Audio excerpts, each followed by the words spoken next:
Dr. Gold in the lab, Twitch stream glowing, formulas flashing, minds wide, knowledge flowing, equations on the board, numbers never sleep, teaching math and physics while them haters count sheep. Actual education, tune in and get schooled, flipping textbooks, breaking all the rules, from Newton to Einstein, concepts elevate.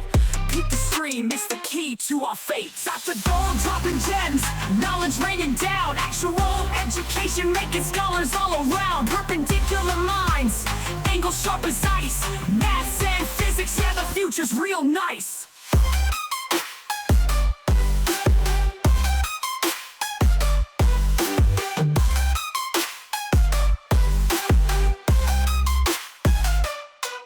Got the Pythagorean triangles about to flex, quantum theories on deck, breaking all the specs, relativity theories, worlds getting small, grasp the universal laws, standing tall. From the atom to the cosmos, we rolling deep, grazing up the stars, no time to sleep. Black holes and supernovas, concepts we unfold, brain power heavy, yeah, that's Dr. Gold. Dr. Gold dropping gems, knowledge raining down, actual education making scholars all around. Perpendicular minds, angles sharp as ice, maths and physics, yeah, the future's real nice.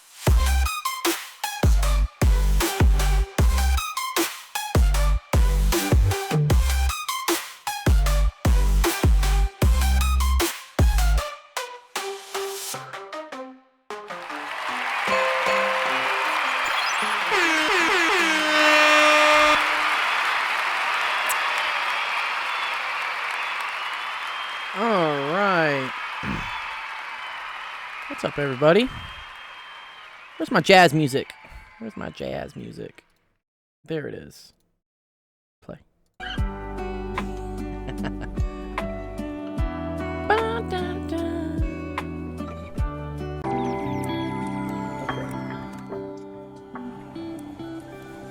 Alright, I think that's working.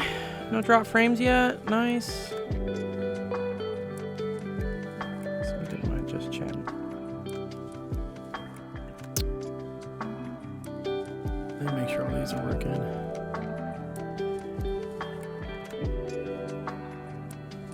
Clear that. Nice.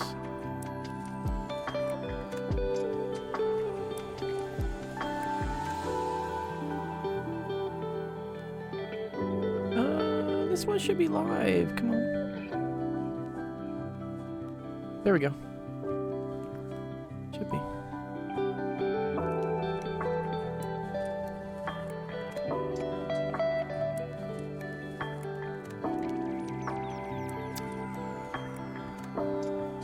Alright, we're really going to test my bandwidth. Let's see if I can also go to Discord.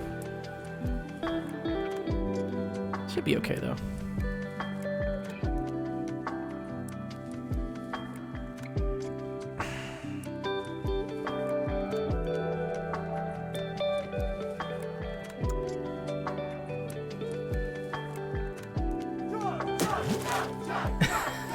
Thank you, Sensation.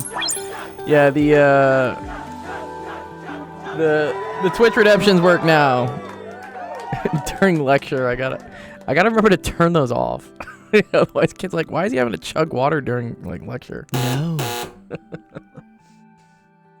I don't know. It's good advice for them as well, I suppose. It is, yeah. Drink water. Drink water. It's good for you guys. Water. Water. Drink water. Nice. Is your webcam working? I'll press the right buttons. Shithead. Shithead, there we go. Nice. Good. Yeah, today was my second day of lecture. I think it went a lot more smoothly. I was having some bandwidth issues at the end there. I know for the last like 5 minutes. Annoying, but what can I do? It's just gonna go out sometimes. I can't imagine it's like... What can I do, Sensation? You can get tenure. I could get tenure. And then you can demand a roller T3 to your house. Honestly, I was debating this. Like, if I had a full position at UCLA, I seriously would consider just like dumping my entire thing here over to there, because UCLA connection is like super nice. Oh. YouTube's not receiving enough video to maintain smooth streaming. Uh-oh. Dr. G is the real G. Thank you, Bob. I appreciate that, dude. Seriously. See, like, What's the analogy here? What's the analogy here? If the foundations are broken, then it's time to dig them up. what foundations are broken now?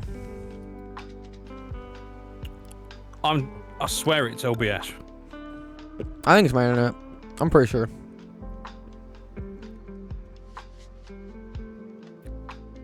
Hang on, what do you get?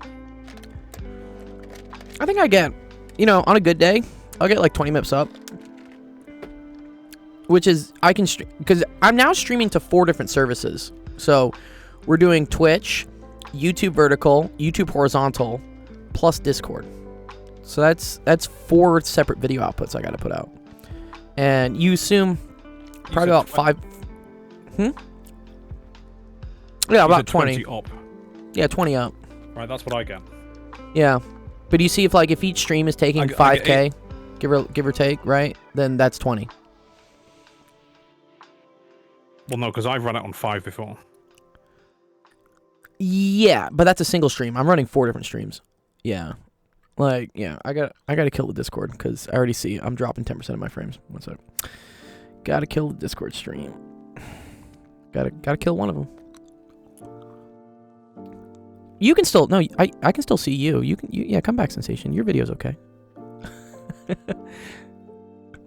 But I just have to I have to kill my uploading of my video to Discord. But not many people watch live on Discord anyways. So it's all good. But yeah, I hope people are enjoying things. The classes. The bandwidth will sort itself out eventually.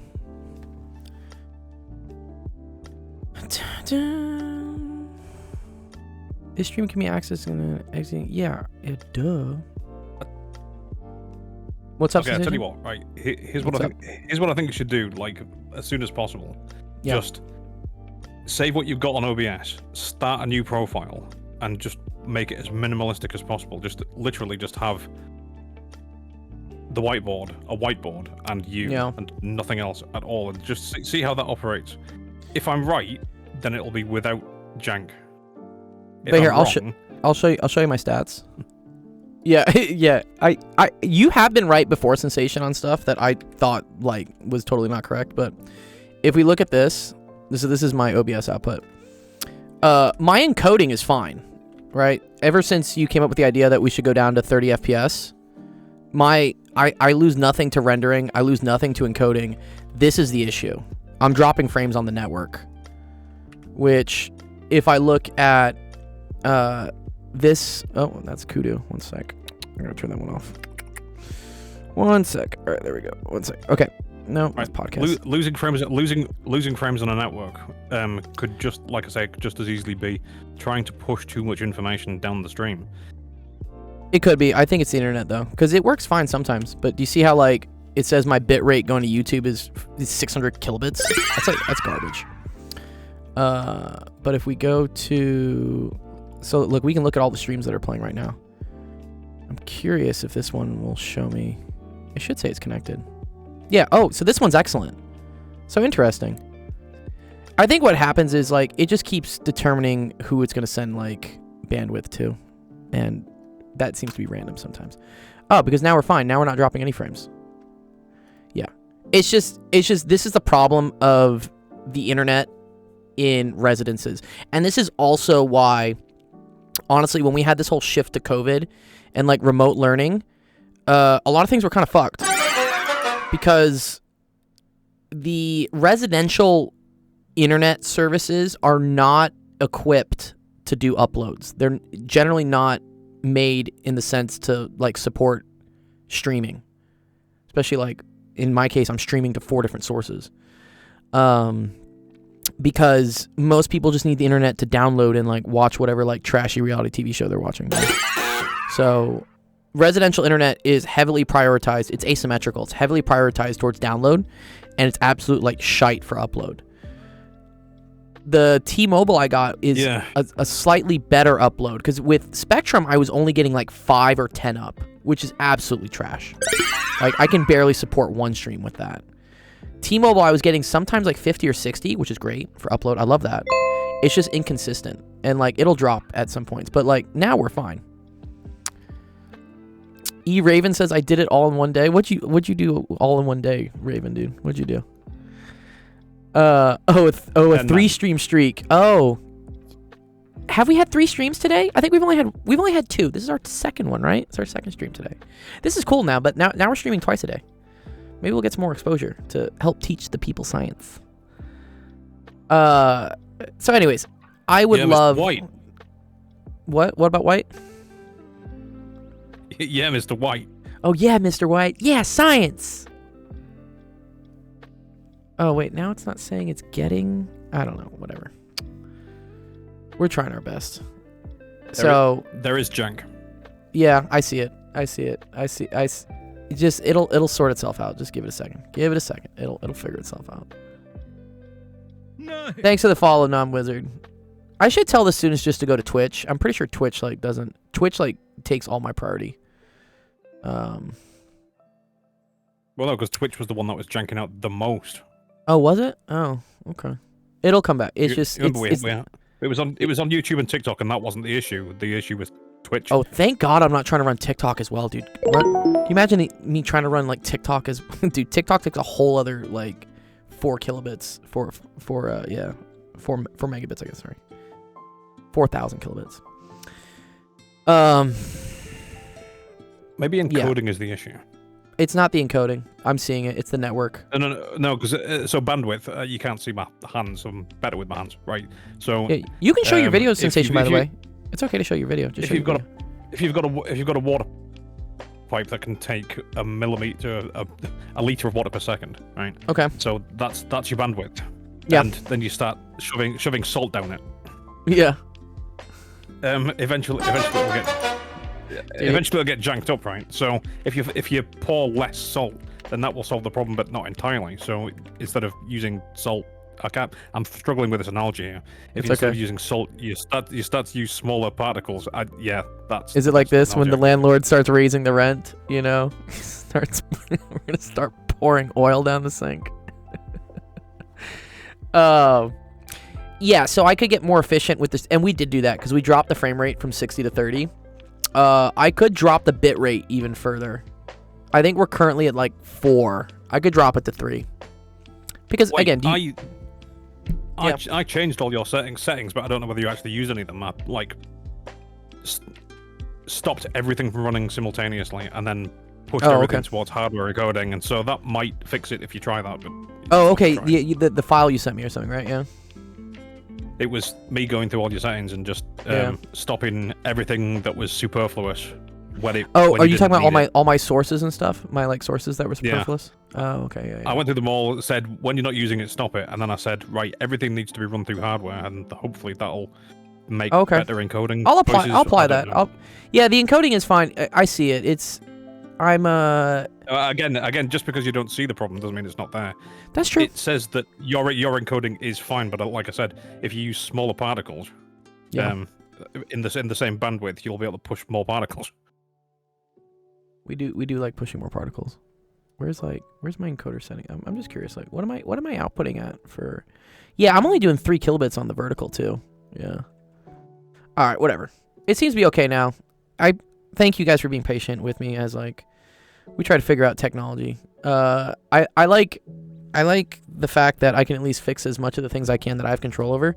It's been an absolute nightmare for the last like day and a half with like the textbook store not getting the codes out, and then I find out that they're just they're being really shady, honestly, with it, because also they like added it to their thing without my permission, and now I could go on a whole rant about it. And now apparently some of my students are getting dropped from the class randomly, and they think it's an error, and like the department doesn't know what's going on. And I'm like, bro, I just want to teach physics, please. Like, I don't control these things. What's that thing about, did you really call your son drop tables something? It's like, yeah. Don't forget to sanitize your inputs. Oh my god. Dude, what does someone say? All right, let me see if this works. Wait, does this work? Test. Okay, that chat works. Okay, just nobody's in it. Zach says the bureaucracy. Yeah, exactly. I know this is probably what like Penn Center deals with because he's like the dean or something, or he's, I don't know, department chair or something. So he's I'm just a lowly lecturer, you know.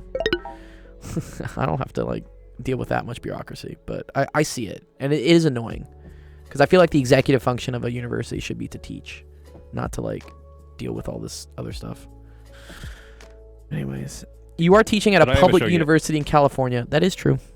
That is, California do have bureaucracy. What's up, Sensation? What were you gonna say? Did I ever show you that? I've put it in office hours. How to tame a Geordie? I'm gonna see if I can calm his temper just a little bit. What is this? We should have never signed Michael Owen. Aye. I? I've been saying that for years, that like. Do you see? He's one of the wildest Geordies we've met in weeks. Who's a Geordie, by the way? What's a Geordie? See if I can calm his What is a Someone from Geordie? Newcastle. Oh, Newey Brew, man. Newcastle. So there's the River Tyne, and on one side of the Tyne there's Newcastle, and the other side is Sunderland. Wait, isn't it the And River so- Thames? You guys call it the Times? Isn't it the Thames? No. No, the Tyne is a different river. Ah.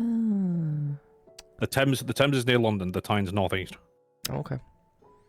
Anyway, know there were two ones. yeah. So Geordies are in Newcastle. Mackems are in Sunderland. There's no real geographical difference. It's just separated by a river. So I don't get it Oh, I see, personally because I don't live up there. But It's a TV show. Oh, okay, cool. That's actually pretty cool. there's Geordie Shore. That's also a TV show. Yeah. Geordie Shore, he says. Geordie Shore is a TV show. Nice.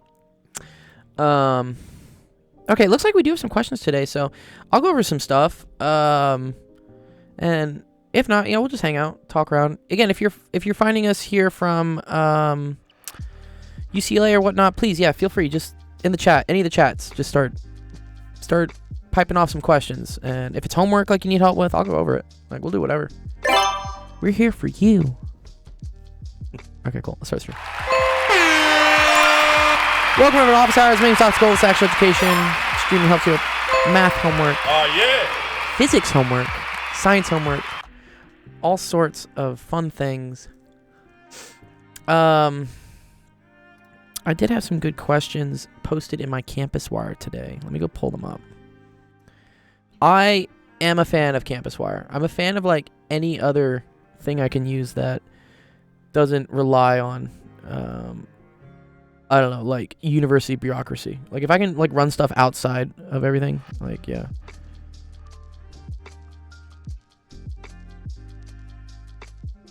Yeah, 2 attempts. Yeah, people I'm asking. getting a about good 2 attempts. review of physics from your lectures. What did I miss? I appreciate that.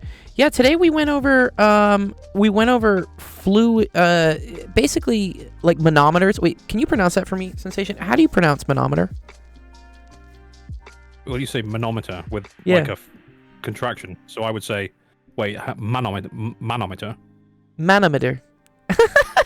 I would say or manometer. Manometer. Okay. Yeah. You say I would manometer. say manometer. Oh, interesting. Okay.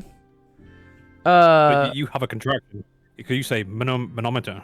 Manometer. Yeah. But yeah, Wait. it's a strange contraction. Zach says I'm getting a good review. Yes, thanks for broadcast. Yeah, you're more than welcome, dude. Oh, Manamana. Ba ba ba ba ba. Manamana. Is that what you guys were saying in my chat? Sorry, I can't really. I got so much going on in my YouTube chat during lecture that I can't really like look at the Twitch. But I do remember some of you guys saying some Muppet stuff at one point. I was like, oh, that's hilarious. Yeah, I'm glad. Yeah, I'm glad you guys can get a little bit of review of physics and see how I teach. You know, it's fun. One of the we had a cool question that we went over. I kind of maybe wanted to explain better. Where was it? It was. Let me pull it up.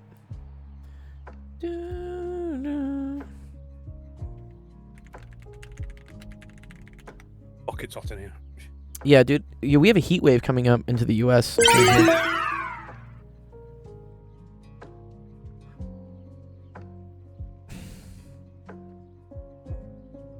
Oh wow, this is kind of fun. So yeah, this was one of the questions we had, which was, you stream your lectures, but they're They're not on your calendar? Yeah, so they're not on my Twitch calendar. You're right. They're not on my... You know, I could put them on my calendar. I could. You're right. Yeah, let me do that. I forgot we have a calendar. I just don't know, like, how public I want to get with saying that I'm broadcasting it. Like, because this is one of these things where I didn't exactly ask UCLA for permission, but I'll always ask for forgiveness. But in my defense, I tried to use, I think, well, first of all, no one told me what to do. They just said, go teach physics online. But I think that the typical way is that people use like a Zoom link, but for whatever reason, like I can't get access to UCLA corporate Zoom, and no matter how much I've emailed them, they don't get back to me. So I say screw it. Like, I'm gonna figure out how to at least teach my students. So I'm doing it through like YouTube and Twitch, but I don't know how much I want to like advertise it, because someone might get mad at me being like, oh, well, UCLA owns the IP of you teaching because we were paying you or something. I don't know, like. But yeah, you're more than welcome to come by it. You know, it's like a, you know, it's a side effect of me teaching. It's like, oh, it's on Twitch. Actually, I have to broadcast it on Twitch because that's the only way to get my OBS encoder to start. I don't go to the school itself. I don't. I literally just I do it from the same place that I always stream, which is from my like walk-in closet. Zach asked if I use Piazza. I use Campus Wire. I know Piazza is another one that's pretty cool that people use. It's just my other friend who teaches at UCLA told me he used Campus Wire, and I like it. I used it last quarter. It was great. So we're using it again this time. But Piazza is very similar. Sib says, is there a way to read ahead? I'm kind of worried about the electricity stuff. Yeah. Oh, you mean into the next chapter? Oh, Sib. Okay, yes. So electricity stuff, we're not going to go over for at least like 2 weeks. The issue is that when I release like the textbook content, Sib, I have to also, how Kudu works is I have to release the homework as well. And then I have to put due dates and stuff, and people all get like super worried if they see all the homework out at once. And then I gotta double check, as you saw today, right? Some of the questions have the wrong answer, so I have to go through and like check that first. But if you want to get ahead, if you really want to get ahead, so most of the textbook we use, the Kudu textbook we use, is derived from OpenStax. So let me find it for you. Yeah, exactly. Course management's hard, right? Yeah, that's why honestly I have to release things a chapter at a time, because if I release everything at once, it kind of goes haywire. But okay, if we go to physics, I want to say it comes from University Physics 2. Let me see. Also, I don't agree with how UCLA structures their physics classes. It's kind of whack. Okay, whatever. I don't need to donate. I'm already poor. Yeah, okay, so here we go. So this is interesting. So they do thermo and then E&M in their like physics 2. So let me just like try to explain to people, like, because the quarter system's kind of interesting. So, and then it also changes between the pre-med one and the engineering one. So we're in the engineering track, or the science major, physics major track. But usually, if I were to design physics, here's how I would design physics. So Q1 would be mechanics, just everything in mechanics. Q2 would be electrostatics, electrodynamics, and then magnetism. Yeah. My previous course was for pre-meds. This one's for real people. It's for people who are actually trying to take physics. Although, dude, I had some students from my pre-med stuff say that they're now considering a minor in physics because they really enjoyed my class. I thought that was so nice. Let me go find that kid's email. That kid's email was dope, dude. I need to make like a LinkedIn post about this. Anyways, yeah, this. I'll hide his name because I don't know, like Furpo or whatever the fuck. Hey, look at this. This guy sent me a really nice email at the end of the year. He said, I ended my second year at UCLA. You've been the most influential professor I've ever had. Before this class, I had little to no interest in physics and was genuinely intimidated by the math. However, you made it relatable to pre-meds. Blah, blah, blah. I'm great. Awesome. Okay, yeah, here we go. Because of you, I'm now considering a minor in physics. I was like, sick. That's dope. So I really appreciate the email. Darren, if you're watching this, thanks, dog. I need to reply to your email. Sorry, I've been so busy with everything else, but yes. So, but that was for pre-meds, but some pre-meds are now considering taking physics because it doesn't suck if it's taught by someone who doesn't suck. But wait till they get hit with the physics faculty, bro. This is what I'm saying, dude. Yeah, this is exactly what I'm saying, Fudakai. I know, like, I'm not dumb. I go on Reddit. I view Brew and Walk. I look at the opinions. Most of the physics faculty is a goddamn nightmare to students. And there's a reason why, like, our department has, like, the worst reputation with students, like, taking physics classes. And that's partially why, like, I was so eager to take this, like, position, even if it's, like, temporary. It's because, like, I want to, like, change that opinion because physics is really cool if it's taught by someone who actually wants to teach.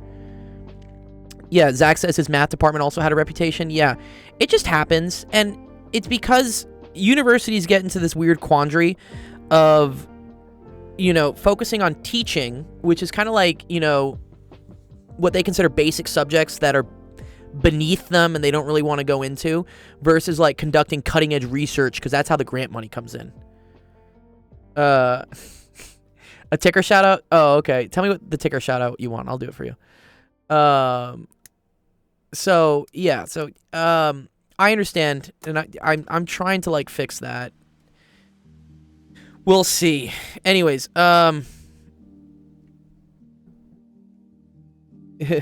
this, yeah.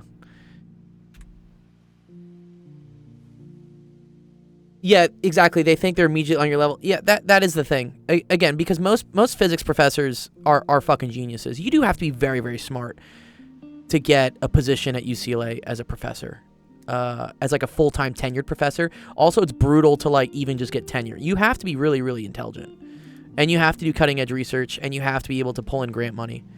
The teaching aspect is not as emphasized, and the problem with like when you get so smart and so specialized is you kind of lose touch with how to explain things in simple terms, and then you know, and then it creates a bad experience for undergrads. So what they've been experimenting with, and they've done this at UCSD and some other UC schools, are what they're calling teaching professor positions. So where they're now hiring professors on a same tenure track level, but your job is just to teach. And I think that's a great like little band-aid to like try to, at least for the intro classes, not scare everybody off from physics. Whatever, you can have the hard-ass Soviet Russian, you know, genius teaching quantum field theory, because at that point, yes, you if you've made it that far, you've probably developed enough skills that you can go toe-to-toe with these upper division professors who are, yeah, they're geniuses, and you have to be able to speak that language. And, you know, I don't want to sugarcoat things. If you want to go to grad school and do physics research, you have to be at that level. But for these intro classes where kids are just maybe thinking about getting into physics, or they need it for like their pre-med degree or something, I think they really should like supplement that with professors that, again, I don't do cutting edge research. I don't write awesome grant money, whatever the fuck things. I like to teach, and I like to teach really basic concepts in ways that make sense. So, how many physicists do we really need? I don't know, how many does it take to screw in a light bulb? Anyways, okay, so this is how I would design physics. Sib, to get back to your question, because I just want to show you like why it's a little confusing how the quarters work. And then I would do thermo, waves, optics, and I don't know, sometimes we put in like some special relativity in here as well. Yeah. Like quarter 3 is always what I call kind of the grab bag of physics. It's just a bunch of like random cool topics.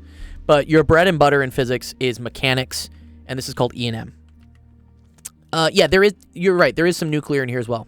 Yeah, totally right. Again, this is kind of just a grab bag. However, how UCLA works is they've now taken, I think it's electrodynamics and magnetism, and then they've replaced this by putting... Oh, also there's fluids here. They're now putting, like, fluids up here and waves up here. And then they're putting this, like, over here. And I don't know. I think to divorce electrostatics from electrodynamics and magnetism, it's kind of weird. What they really do is they do it this way. You'll see how it's really topsy-turvy. They put fluids and waves at the first thing of quarter 2. Then they put electrostatics at the end of quarter 2. And then electrodynamics, magnetism at the beginning of quarter 3. The issue here is that there's a gap in between this, especially if you took Physics 2 in the spring and then you're taking Physics 3 in the fall. That's a whole summer you lose. Particle physics and condensed matter, those are upper division courses. This is like what I call like Physics 101. Physics 101 track. Okay. Anyways, so the current UCLA way of teaching physics is, I think, a little topsy-turvy. But if, Sib, you want to get ahead, the electricity stuff we're gonna do. Sorry, where's my? There it is. Is gonna be this. It's gonna be chapters 5, chapter 6, chapter 7. Oh, we also do 8, 9, 10. Yeah. Okay. Here you go. So this is what it's gonna be. Yeah. Yeah. They also throw circuits in there. It's weird. I really don't like how they do this. But whatever. I didn't make the curriculum. So this Sibley, this is what we're gonna go over later in the course. Are gonna be these topics. And if you want, let me get you the chat. Let me get you the link for that too. Here, I'll dump it in the Twitch, and then I'll dump it in here. Would some of the answers be wrong on the homework too, or just a problem with the clicker? I hope they're not wrong with the homework, Mistral. But if they are, please let me know. And I'll work my best to sort everything out. Again, if there's any errors or anything wrong with whatever, I'll manually go in and fix it. That's the advantage of this versus mastering physics. If something's wrong with mastering physics, I send them an email and they get back to me in 5 to 6 business weeks. And then the course is over. But I was given this course by another teacher who literally taught it last quarter. So I assume everything is correct. But we may find things that are wrong, and that's okay. It's learning is a imperfect process. But that's you know, it's the friends we make along the way. Is that what we say? That's all the fun.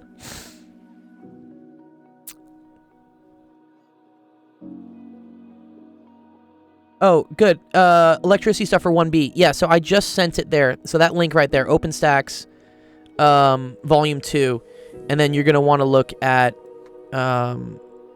these chapters 5 through 10, because we're not gonna do electrodynamics or magnetism. That would be Lenz's law, and yeah, that's magnetic fields, electromagnetic induction. This stuff is all really cool. I love this stuff. E&M was my favorite part of physics, and that's why like I went into my PhD of plasma physics, is I really liked E&M. Took Physics 2 last semester. It was brutal, not enjoyable at all. I'm sorry. Yeah, I mean, probably did you have a bad teacher? That's my question. Atomic physics is also an upper division course. Yes. Yeah. We don't really do much atomic physics in the undergrad track. Or sorry, we call it like the 1 series. You know, the 101 series. Lower div. There we go. Lower div. It's called lower div physics. Yeah.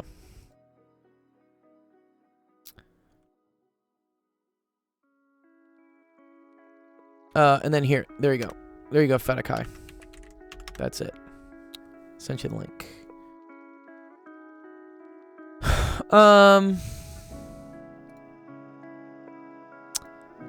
This was a cool question we had. I just want to go over it real quick. Because I wanted to explain more about this, but I ran out of time because I only get an hour and 15 minutes. Ask and he shall receive. Oh, nice. So, okay, they said a snorkel is a U-shaped tube used to breathe with your head underwater. Assuming you build a very long snorkel so that you can breathe at a depth of 33 feet. So here's a cool thing. We figured out that 33 feet is 10 meters, right? What would the pressure difference be between your lungs and the water around you? And then they say, warning, this is extremely dangerous and should never be attempted. And I'm going to go over like why it's extremely dangerous to do this. So first of all, does anybody know like how we breathe? Like how do we force oxygen to get into our lungs? It's pretty cool. Pretty to know that. Yeah, we take a yeah. Do you know, Sensation? Do you know how we breathe? How do we like get oxygen in? Your diaphragm forces up and pushes your lungs out Yes. Okay. Good. to breathe Yeah, out, like and then no, yeah, to breathe in. Yeah, I know it's to do with your diaphragm, the bottom section of your lungs, because your diaphragm fits in that space. But I can't remember the specific. So Jeff has also So we expand our lungs, and in doing so, we create kind of a partial vacuum. Really, what we do is we create a decrease in pressure inside our lungs. So when here, I'm gonna put. Let me make my man. Jeez, you didn't have to flex. sorry, famished. Okay. So here, whatever. Person, and I breathe in, right? Okay. I'm really glad we can breathe without, yeah. What's the, there's something that's responsible for that. What's it? Our cerebellum or something? I don't know. That's what the pre-med should tell me. Where? The thing that's like responsible for like us just breathing naturally without having to think about it. The medulla oblongata? There we go. That sounds pretty good. Or is that Suddenly I'm emotional? aware of my breathe. Yeah, the lizard brain. Yeah. Okay, yeah. So here's what happens. When we're just chilling here, right? Okay. What happens is that the pressure here, so if we looked at like the pressure, that's just equal to P atmospheric. It's equal to atmospheric pressure. And the outside air, right, is also equal to P atmospheric. And then when we breathe in, what we end up doing is we end up like expanding our diaphragm, okay? Like we're expanding the volume there. And if you remember from chemistry, or if you've taken chemistry, right? PV is equal to nRT. Whatever, you can get rid of the R's and stuff. So you just get like PV is proportional to T, but T is also constant. So we end up saying like P1V1 equals P2V2, okay? So if you increase the volume, you decrease the pressure in something. So when you expand out the volume of your diaphragm, when you make your lungs bigger, as long as you're not changing the temperature or you're not like whatever, you are momentarily going to create a lower pressure environment, okay? So now, here, P is less than P atmospheric. And because there is less pressure in your lungs than there is outside, this creates a pressure differential in which oxygen flows into your mouth and down into your lungs. So, yeah, what you're doing is you're lowering the pressure inside your body, and that's what creates kind of like motivation for the oxygen to enter your lungs. Okay. Nice. So, they're saying like, okay, but now let's say that I took my person here, right? And we decided to go underwater. So let's say we're underwater here, right? And they say I have like a snorkel tube, a little snorkel tube. Okay, that I'm breathing air in. Okay. So because I'm at a yes, nitrogen, CO2. Yeah, that is true. Actually, most of what we breathe is actually not oxygen, right? I think it's mostly nitrogen. Anyways, okay, so this is a height equal to 10 meters. And what we learned in the class is that anytime you have like a body of liquid above you, that creates pressure. And that pressure goes out in all different directions, but it's dependent on the height. Oh, 78% nitrogen. Wow, that is big. So at a depth of 10 meters, you have a pressure here that is equal to, we're going to say like rho GH, plus there's already, right, the atmospheric pressure up top. Okay. And when we solved for that, rho is around 1,000, G is around 9.8, H here is around 10 meters, and then we say plus P atmospheric, which is 101 times 10 to the 3. This ends up being basically 100 times 10 to the 3.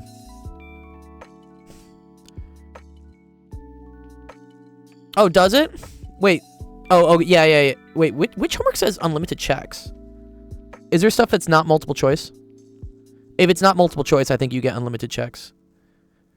As to why it's putting random answers, I think there's something, I've heard this before, there's something up with if you're using Grammarly, or if you're using one of those plugins on your browser that like tries to autocorrect text and stuff. I think it just starts fucking with it, is what it does. I think they have something about it. So if you have Grammarly or some other like add-on, I think that like messes with it. Technology, man, dude. No one can get anything right, dude. Anyways, so what you end up getting is that P here is equal to 2 atmospheres. This is called an atmosphere. I don't think I actually said this in my class, but 101 times 10 to the 3 kilopascals, or 101 times 10 to the 3 pascals, or 101 kilopascals is 1 atmosphere. So you basically get another atmosphere from being underneath 10 meters of water. And so now you have 2 atmospheres of pressure. And that 2 atmospheres of pressure, right, is now acting on your lungs. Okay? And let's say, for instance, you have air in your lungs that's equal to like 1 atmosphere, right? That means the pressure difference between it, right? Like the difference in pressure is now only a single atmosphere. So you have 2 atmospheres pushing this way. You have 1 atmosphere pushing this way. So you already have like -1 atmospheres inside of your lungs. So you have to provide another atmosphere in order to be able to suck oxygen down, which is difficult. Let me see. There was some like right. Yeah, your lungs are being crushed by 2 atmospheres. So in order for there to be enough pressure to pull down something that's already at 1 atmosphere, you're already having to fight an atmosphere.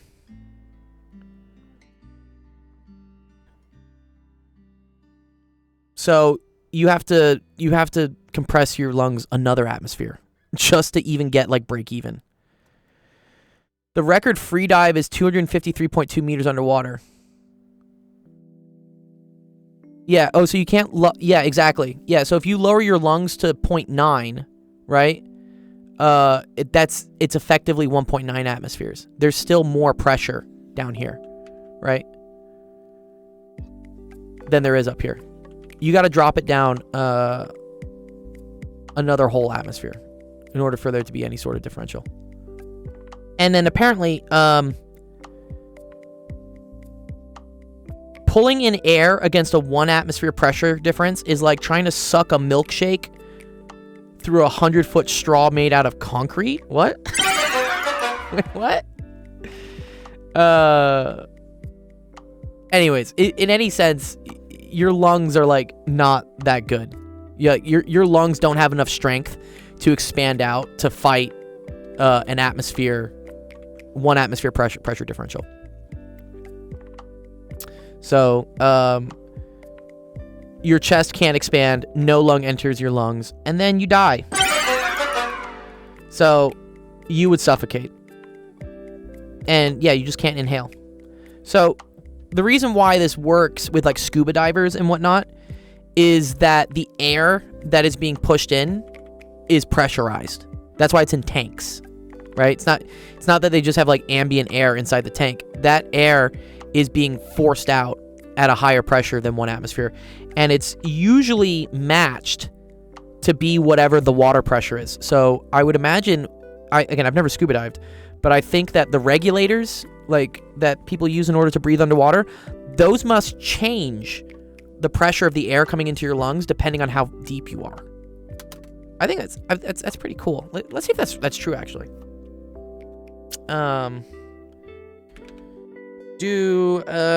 What is it? Scuba regulators change pressure based on depth.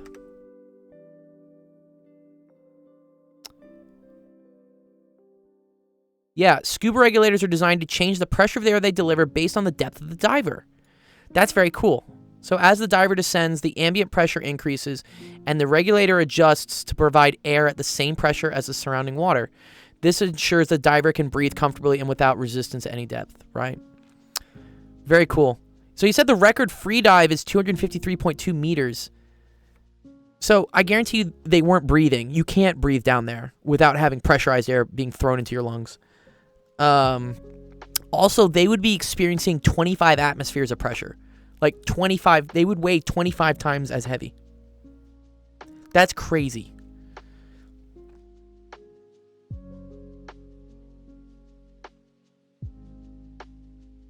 Yeah.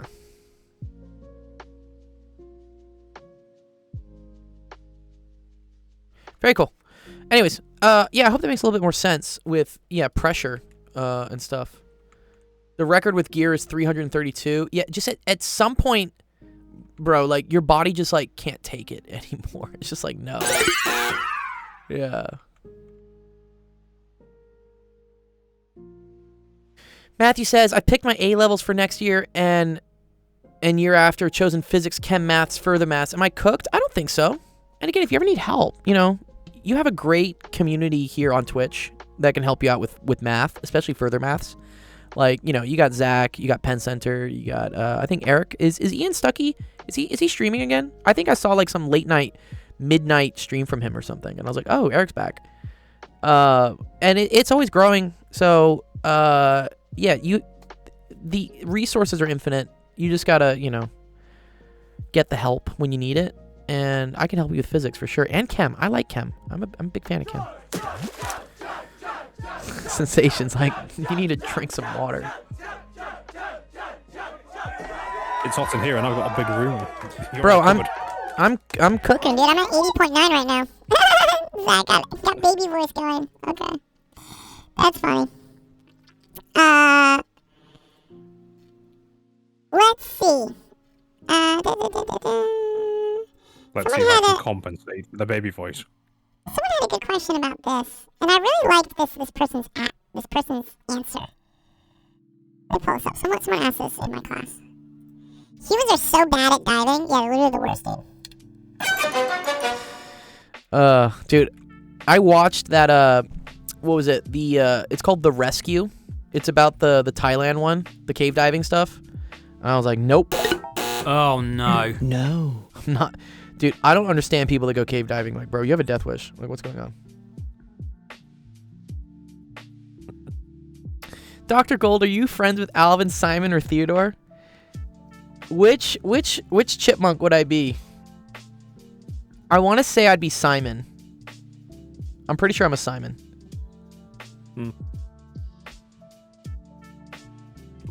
I don't disagree with that. He's the nerdy one. Isn't Simon the nerdy one? I feel like he is. Anyway, someone had a good question about this one. So we were talking about manometers, manometers. And yes, thank you, Famished, for letting me know what, like, a datum was.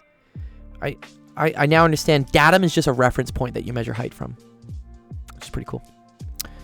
So yeah, what we learned in class here, right, is that if you have like a tube here and it's open to both sides, then the height of the waters will be the same, right?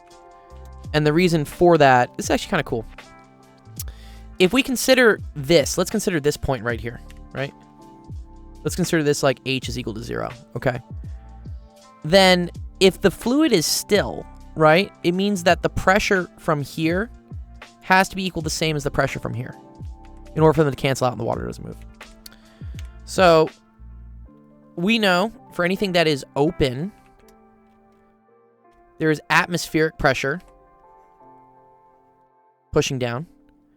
And then also we have a height of water,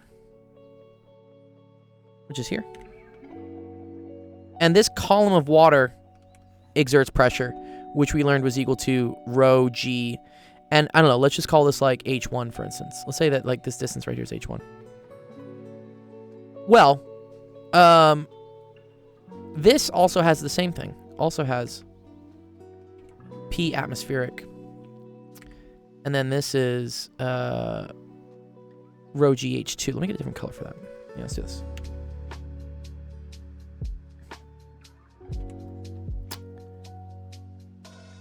Now, in order for the pressure here to equal the pressure here, like mathematically, right? That just means that on the left, P atmospheric plus rho GH1 has to be equal to P atmospheric here plus rho GH2 in order for things to be at equilibrium, to be still, right? I need the pressure from both sides to be the same right here. Obviously, atmospheric pressure is the same on the left and the right, so that goes away. And then we're left with this, and if the density of the fluids are the same, that goes away. This goes away, G is the same. And you just get the H1 equals H2. So you get that, yeah, cool, this height equals this height, and that's why these two sides are at equal height. Makes sense. Okay, but now let's make things a little bit more tricky. Yeah, does the second diagram also explain why we can only suck soda so far up a straw?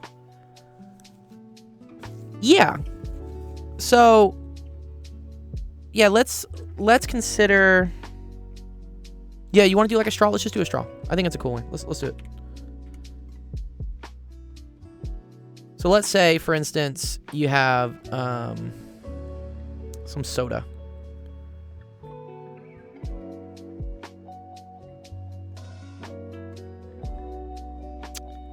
And then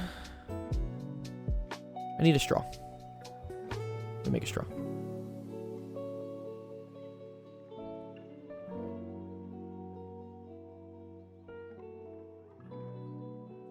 Okay, here's my straw. There we go. And we're going to try to, like, yeah, suck the soda up, right?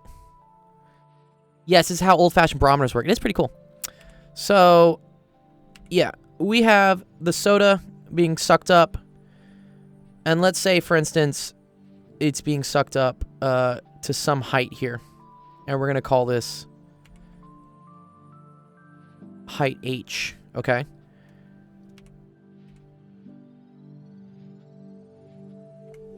And then we need our person. Let's make our little person. No, person's not a square. There we go.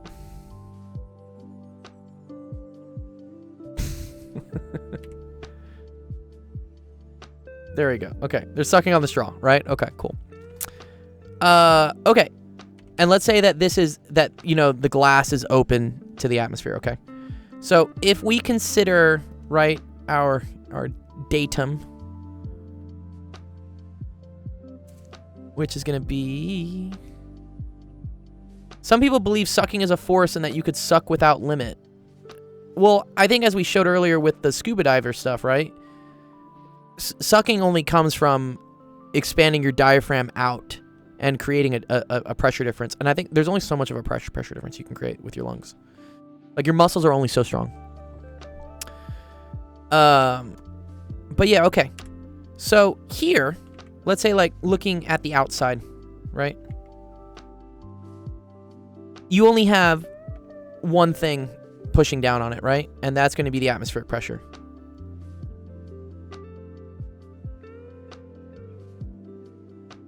Okay. This pressure must also be the same as the pressure over here, right? Here, however, right? Let's see what we got. We have rho G H1, right? And then we also have whatever the pressure is from our mouth sucking on the straw. And this will not be zero. Like, you cannot create vacuum with your lungs. You can create a low pressure, but you can't create a negative pressure. So we're gonna call this like P sip. I wanted to say P suck, but that gets weird. So anyways, P sip, right? Okay. Okay. Even if you could create a vacuum, there'd be a limit. Well, let's see mathematically if that works. Okay. So anyways, so this is a downwards pressure. It's lower than atmospheric, but it is a pressure. So if we were to equate this, right? I then have that like P atmospheric, which is the pressure here of it just pushing down, has to be equal to rho G H1 plus P sip. So we know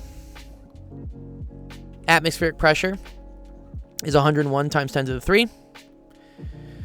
We can approximate soda as having the same density as water, because most soda is just fucking water, honestly.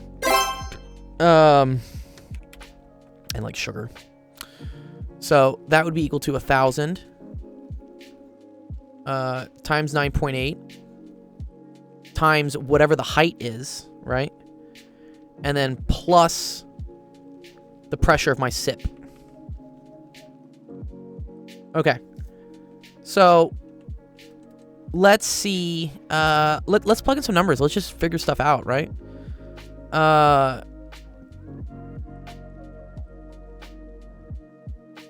Actually, I think here's what I want to do.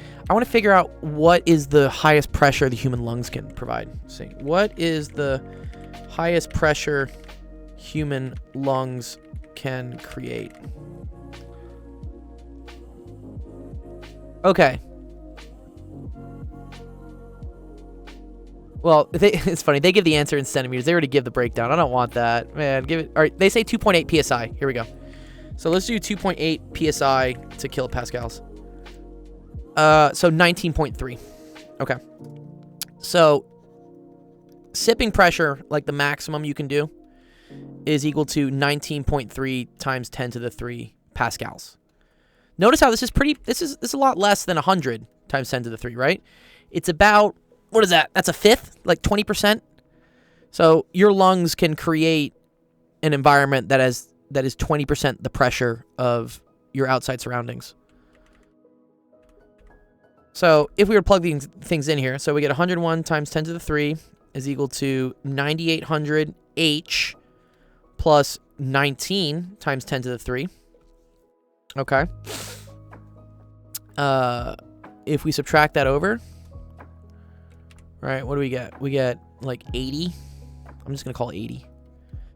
80 times 10 to the 3 is equal to 10,000 H. Or let's say like 1 times 10 to the 4th H. And then if we divide it... I don't get... They get 200 milliliters? Is that what they said?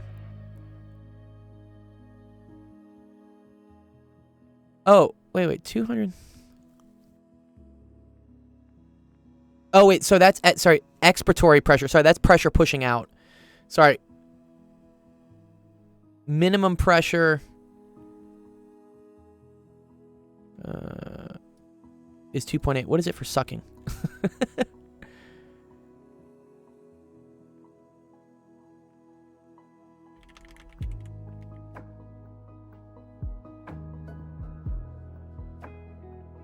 Oh, it is 2.8. Okay.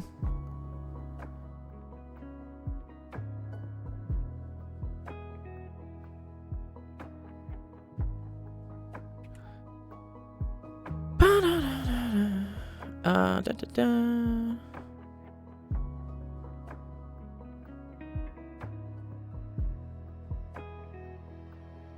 Yes. Okay.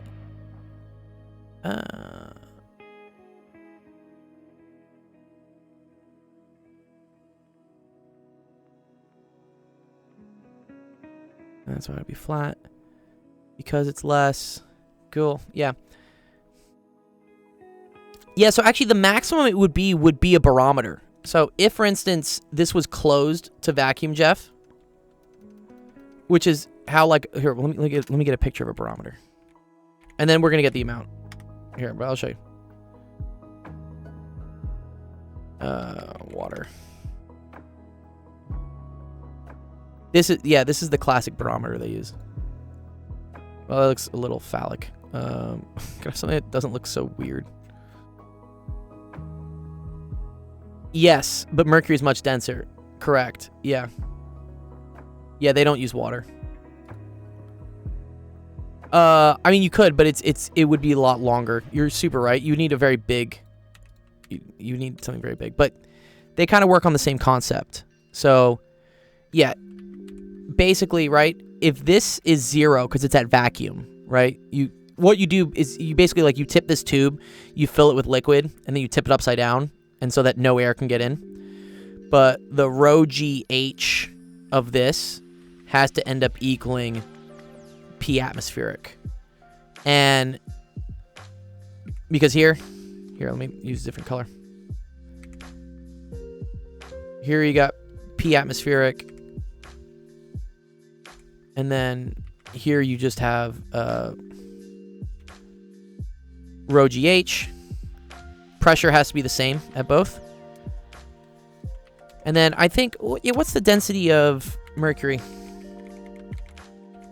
It's kind of cool. We can come up with this. Density of mercury is 13,534. So you have 13,534 times 9.8 times H is equal to 101 times 10 to the 3.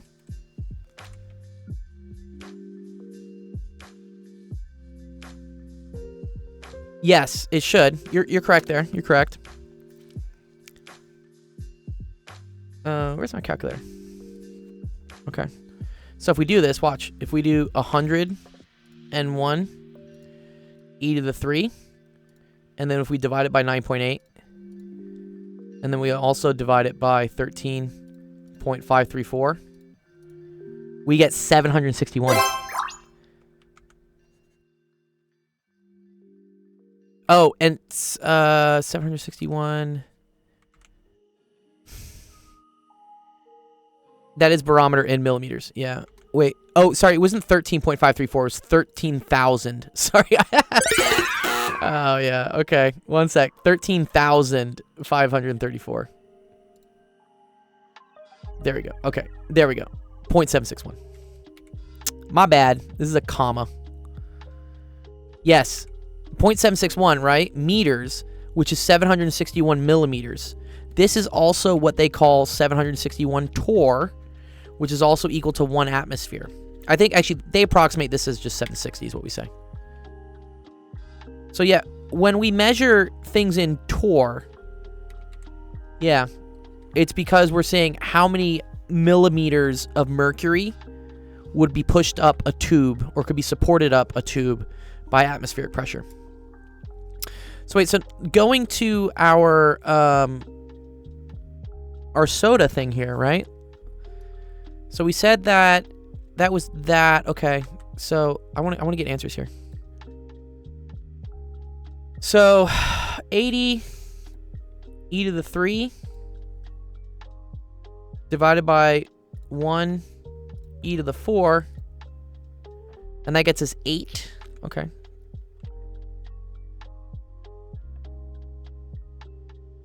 Cool. So I guess, yeah, 8 meters is what you could suck up. Which, wow, that's kind of a lot, right?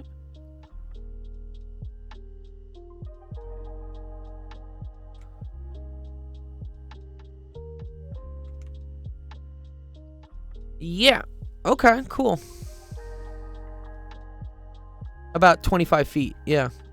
That's a lot. 25 feet. So, I mean, you can suck up a lot of liquid, apparently.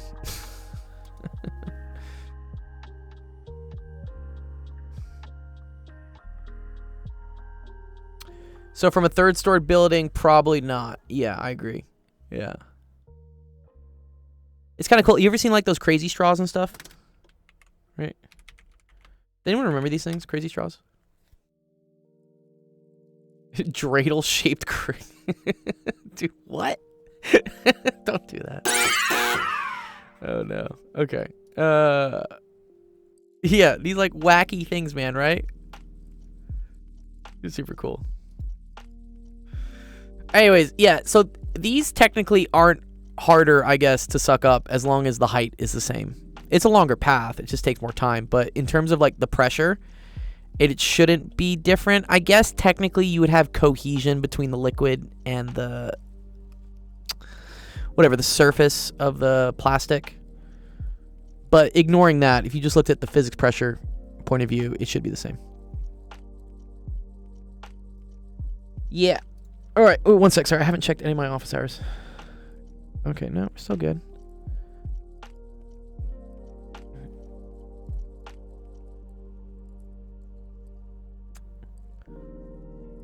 Okay, someone had an interesting question here.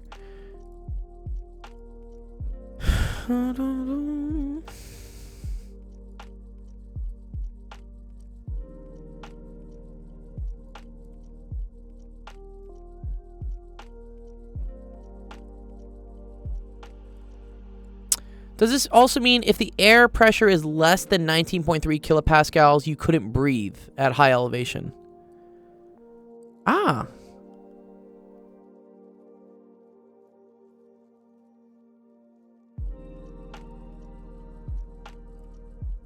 Let me think about that.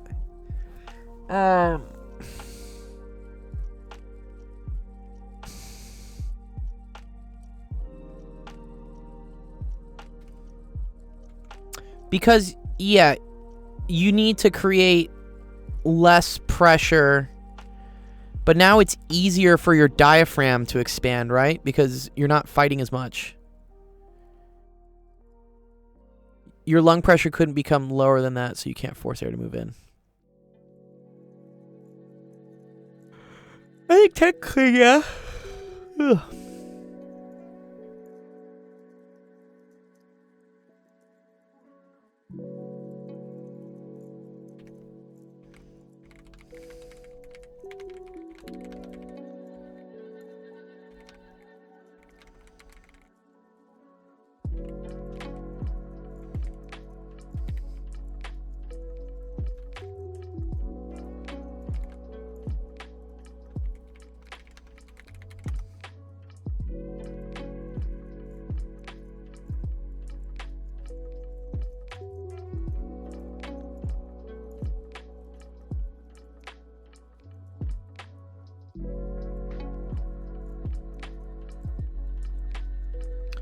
Yeah, let's see. And that happens above, it looks like around 12,000, 13,000 meters. Or 15,000 meters. Okay, cool. Yeah. So apparently around 15,000 meters, atmospheric pressure drops to 19.3 kPa. That's what I'm reading here. Which, yeah, that is higher than Everest, right? Yeah, that's much higher than Everest. I think the main issue is that the air just becomes thin when you're hiking these mountains that are so tall. And so it's not even that you can't get the air in, it's that the concentration of like usable gas for your biological functions is so low that you would just be like heaving, just trying to get the amount of volume to come in. And then that's like a self-fulfilling cycle of doom, right? Because now you're having to expend more energy in order to just breathe really quickly.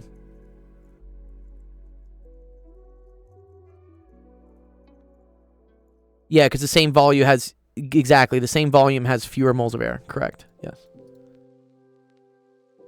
Yeah, that's pretty cool.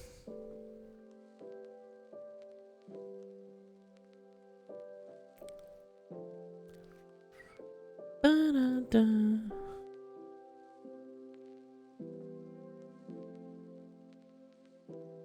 Let me see. Let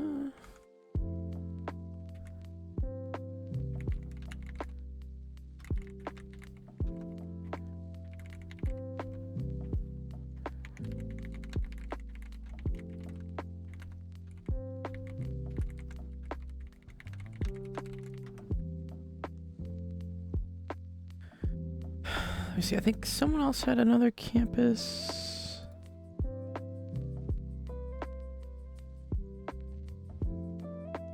Right. Yeah, good. Sure. What do you want to ask about static versus kinetic friction? Yeah, that's really cool. It usually has to do with work. It's the work done is what it is.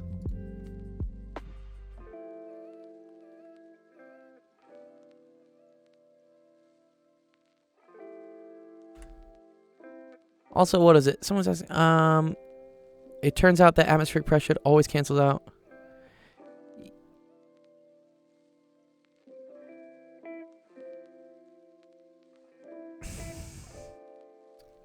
And yes, Sib, this is correct. Yeah. Anytime something is open to the atmosphere or open to, yeah, then you always have outside atmospheric pressure that's acting on it. So Jeff says, when it goes from static to kinetic, isn't there an instantaneous non-zero acceleration? Correct. I mean, right, because acceleration is equal to, right, change in velocity over change in time. So your velocity has to change because this is also equal to F over M, and now your force is changing, right? Should that be impossible? Yeah.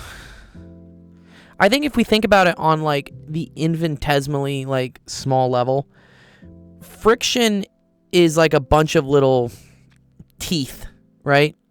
If you look on the microscope level of like two surfaces, they have teeth. And when those teeth are like locked in with each other, right, they provide enough force to keep them together. Eventually, that force is not enough because you have an outside force that's pushing so much. And so what happens is like some of the teeth start to like break. And as that happens, now you start getting a change in your velocity, which you definitely have an acceleration. I think eventually what it comes down to, Jeff, is that there is like the refresh rate of the universe, which is called the Planck time, right? Have you heard about this? This is like the minimum amount of time it takes for something in the universe to happen. Yeah. So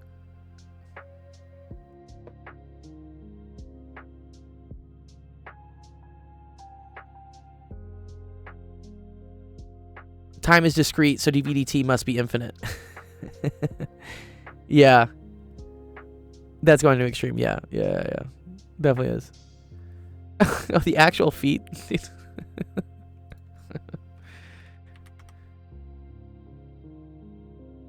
Make more money with actual feet.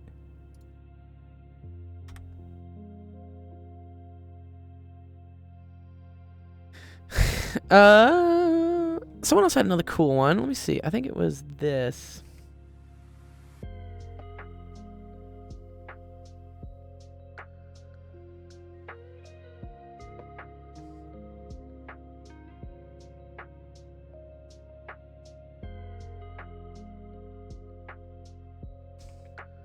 Which I think this always comes down to like conservation of momentum.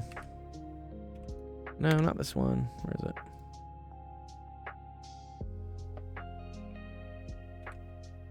I'm trying to show that the coefficient of static and kinetic friction should be equal. Yeah, the issue is that like once something starts moving, once it's like it's over the threshold, Jeff, now it's not able to provide as much force backwards. People have summer school, Sebas. Yeah. So, someone just like dumped this screenshot in my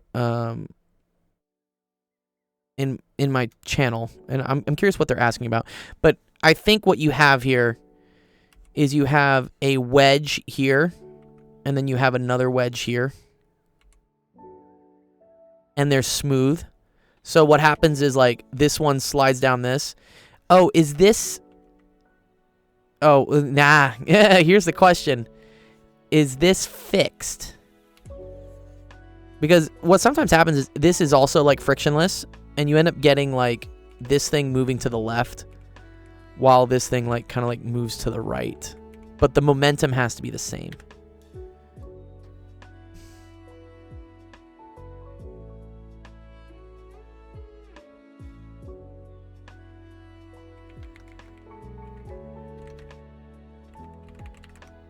I have summer question to do, so why did I question it? I don't know, like, most people don't have school. You're right.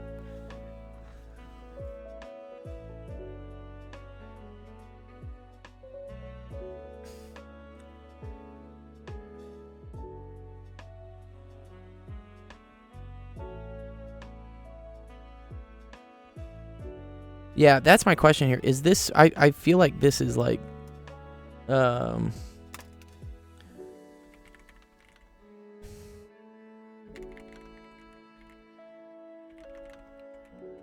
What's up, Jonghyun?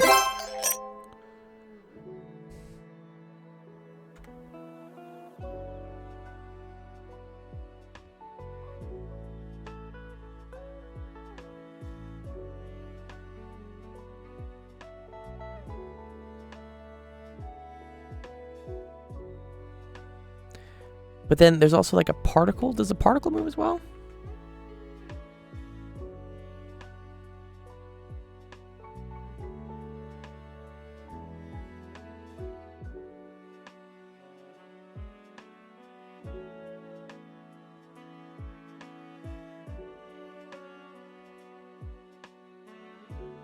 Yeah, Jaden. Yeah, I remember you, Jaden. I remember who you are. I'm curious what this question is. There's another one about this. Let me go find it. It's like wedge top of inclined plane smooth. Let's just see if we can find it. I know this is a classic question that gets. Yeah, there you go. It's a JEE question, of course. Dude, JEE questions are just like difficult for no good reason. They just like want to like cause pain. All right, so let's see. What is this JEE guy saying? A wedge is placed on a smooth surface of a smooth incline having with the horizontal. The vertical wall of the edge has a height h. And there's a small block also. What's up, Don? Good shout out to Don. Thanks, Don, for the raid, dude. Don Factorial. Thanks, dude. So, yeah, let's see. This dude ends up writing out a bunch of forces. There's also a normal force, right? Acting on block 2. What's up, dude? And then... Interesting. He's defining MA that way. Oh, God. This is getting, like, really weird. Oh, but there is friction between the block. Oh.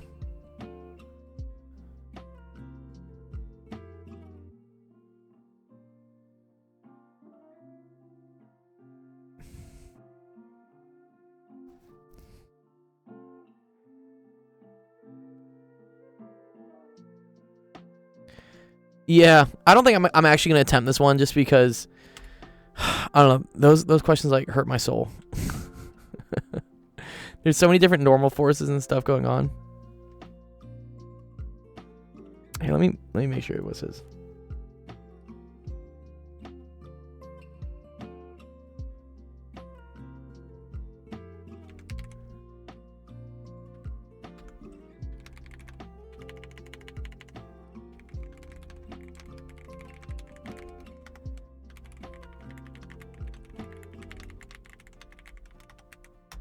Because all I got, from the student is they just dumped this on me. I was like, okay, cool. What are we trying to solve for? Are we trying to? I mean, is there friction here? Said this is smooth, so I assume that. But then if he draws lines here, usually that means this is fixed.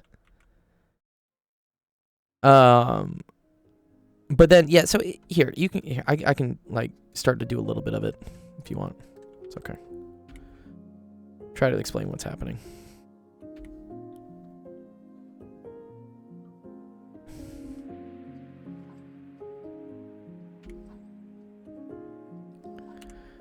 And then you have the wedge.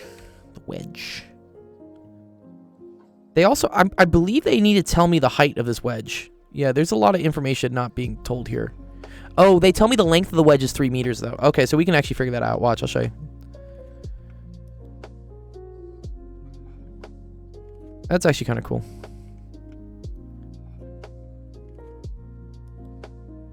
Okay, yeah. So, if this right here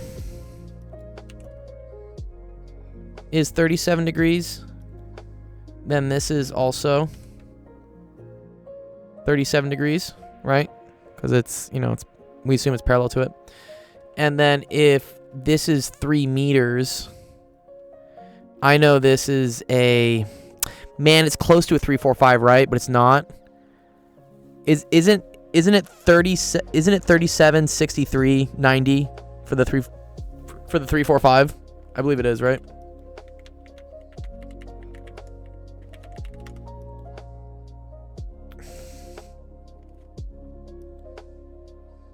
Yeah.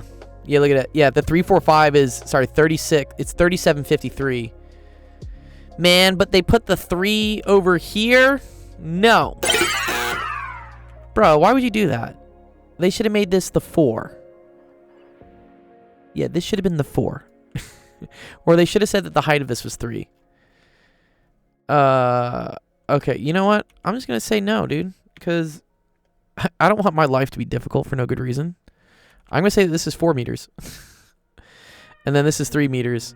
So then I know that this distance here is 5. I feel like it'll just help me out later.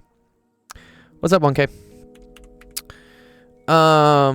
I got your email, by the way. I got to figure out how to get you Cyberpunk. Do you need it specifically on Steam? I see it on, like, GOG or something for, like, there's, like, a sale on it. Also, I thought you don't have a gaming PC. I thought your parents forbid you from playing video games. How are you going to play... How are you going to... Cyberpunk's a very intense video game. You need a pretty beefy PC to play Cyberpunk. Anyways, okay. So there's going to be... And then there's also the particle, which is 2 kilograms.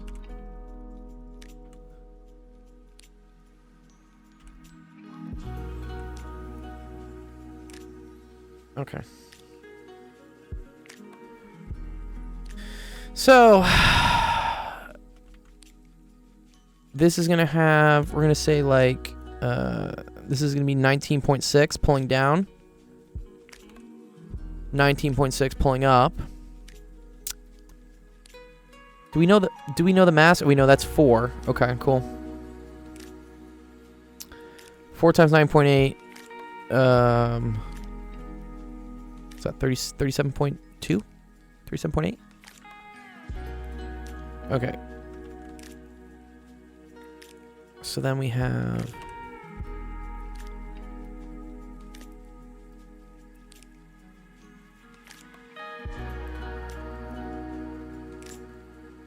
$39.2 coming down.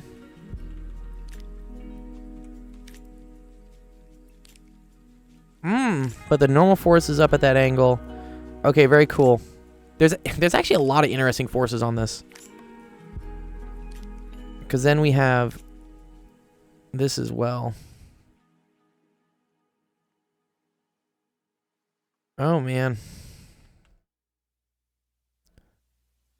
I didn't draw this exactly, right? Let me draw it better. There we go.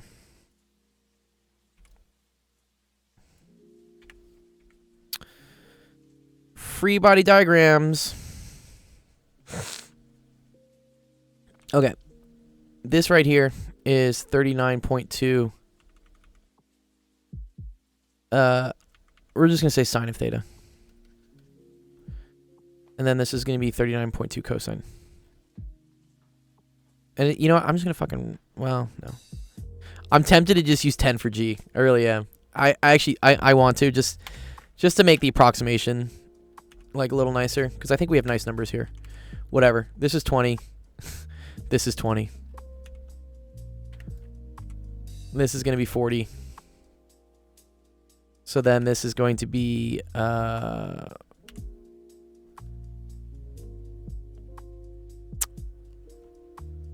40 sine of theta. And then this is going to be 40 cosine of theta. Right, which, yes, here's the cool thing. So for a 3, 4, 5, because I recognize this is 37, 90, 53, that means sine of theta is equal to 3/5. Cosine of theta is equal to 4/5. Tangent's equal to 3/4. So very cool. Yeah, that's nice. So 3/5, yeah, 120 over 5 is 24. Yeah, look at that. So this is equal to 24. This is equal to 32, right? Yeah. Cool. Okay, but let's consider this block, because there's some weird shit going on this block.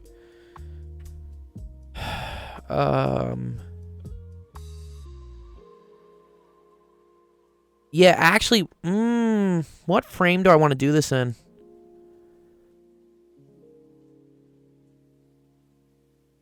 Because, yeah, do you see how I also have to then break this up into components? Yeah, okay. All right, whatever. Okay. So here, we got 32 pulling down. We got 40 pulling to the right. And then we have normal force pulling up here. This is force normal. And then from the red also has, like, this acting on the block is going to do an additional... Oh, it's just going to be half, right? Because that's going to be 20 sine theta and then 20 cosine theta. Okay, cool. So then we're going to have an additional 16...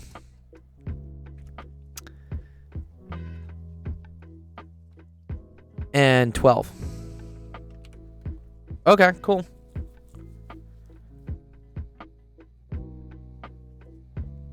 And I think they said everything's smooth, right? Yeah. Okay. My question is, like, what's the problem? Are they just asking, like, how far does it like, how long does it fall? Because also I don't even know, like I don't even know. They didn't give me very much information here for this.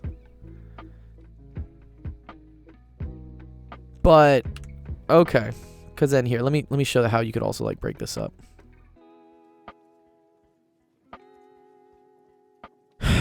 That 40 should be 32. Oh, wait.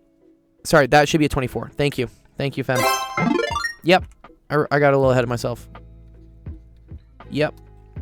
Because then this can also be broken up into... Here, let me move this over.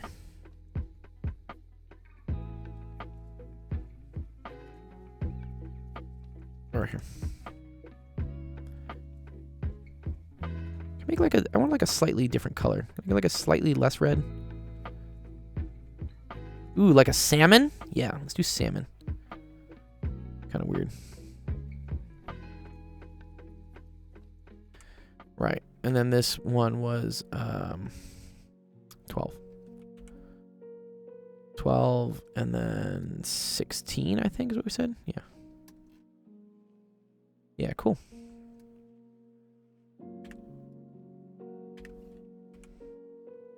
Okay. So that's all the forces on the wedge. And then we assume that the normal force will be whatever it needs to cancel this out. So then from that, yeah, you could figure out how far it takes for the thing to fall down, I guess. I'm confused what the question's actually asking here, but that's how you set up the force diagrams.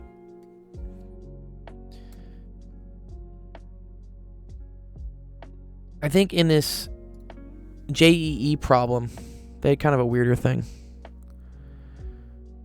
I don't want to watch ads. You know, if you ever want to get rid of ads, just put a period after .com. It'll get rid of it. In this question, they said there's friction between the block and the wedge to prevent slipping. Okay. Assuming there's no friction between the block and the wedge, calculate the time which the block will hit the incline. Oh, okay. Yeah, just after the .com. Yeah, if you do .com dot, it'll get rid of the ad. It's kind of a cool little trick. Oh, I see. Yeah, so the cool thing is you can figure out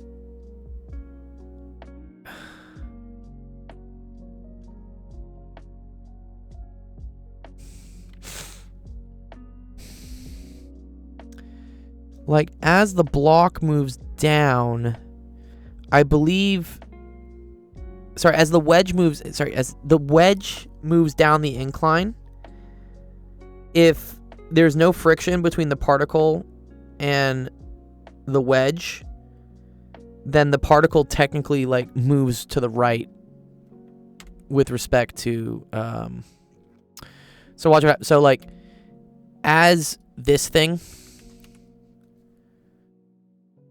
falls down, right? This thing, if there's no friction on it, right? Notice how this thing only has up and down forces. This thing should stay stationary in the left-right direction. It will start moving down, right? Because as this thing, like, moves down, this moves down. But eventually you'll get to the point where the wedge is, like, right here. And at that point, the block is now touching the incline. So all you really have to do is figure out how much distance it takes for the wedge to move whatever, this 4 meters horizontally. And to get that, interesting, you then want to convert what that distance horizontally is diagonally, and then your diagonal distance would come from this. Okay, cool. That's a cool question. I don't think you need a 16-minute YouTube video on it. That's a lot, dude. I think also this one was weird because they had a frictional force. Which I think, wait, it's part C. Let me see if they do part C. That's A, B. Go to part C. Do they ever do part C?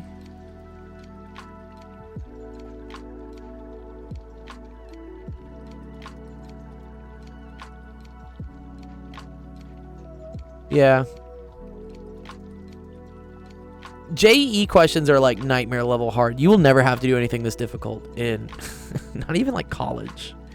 This is just like India's way of like trying to filter out the billions of people they have trying to escape poverty. They just make some ridiculously difficult exam that everyone it's really it's a real struggle to see like who really wants it, like who really wants to escape. But you know, it's like going to the gym. You know, it's like really heavy weightlifting, I guess. Let's see. Any other questions from Campus Wire? Cool. People asking about final exams. Love it. Okay. All right. We do have a couple web screenshots. Ooh, nice. Thank you, Mistral, for submitting this. Sorry, I didn't see it earlier. Always bug me in chat, Mistral, if I don't go through it.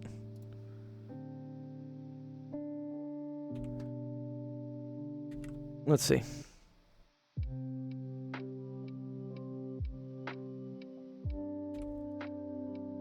Consider the automobile hydraulic system as shown. Suppose a force of 100 newtons is applied to the brake pedal, which acts on the pedal cylinder acting as a master cylinder through a lever.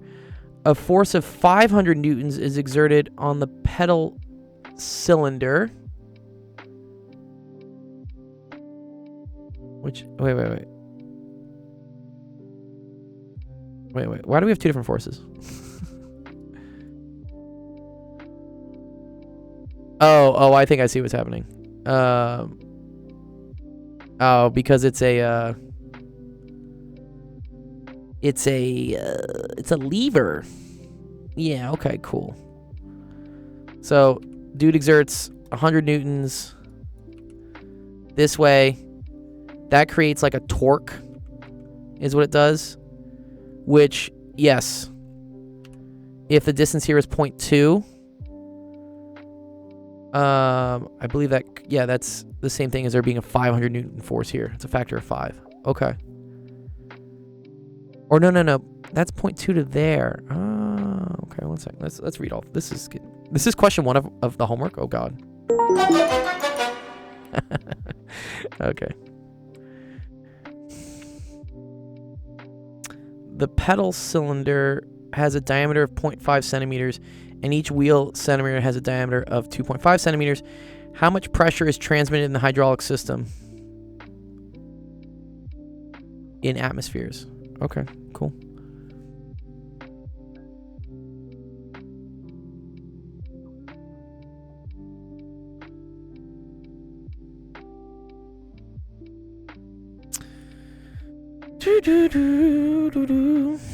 So this goes into right pressure is equal to force over area, and it looks like I have 4 different forces that eventually are getting exerted, right? But we don't know what F2 is yet. One sec. And then I think is this a multi-part question?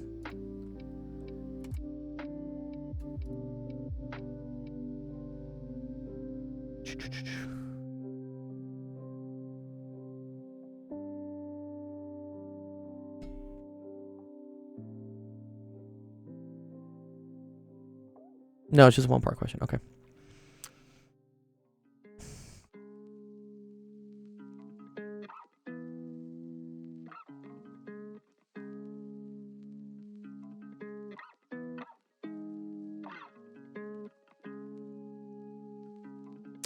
Oh, I think, okay, first of all, the total pressure that's exerted here has to equal the total pressure here, considering if we assume this is a incompressible fluid, okay? I think they're giving you way too much information here. They're making things complicated. Because what I see here is that 500 newtons is exerted on the pedal cylinder, okay? So you have a 500 Newton force here, right? That you're pushing in with. This, I don't think we really care about this. I think it's a cool engineering thing, but they're basically showing that like a pedal allows you to exert more force on a cylinder. But, okay, so you just have 500 newtons divided by the cross-sectional area of that cylinder, which is a diameter of 0.5 centimeters. So you can have 0.2, so this is over pi times 0.25 times 10 to the minus 2 squared, pi r squared, right? And that pressure there should be the same pressure everywhere else. It's going to be a different force, which is cool. So we'll show you how that works. But let me see if we get the right answer, because I have the right answer.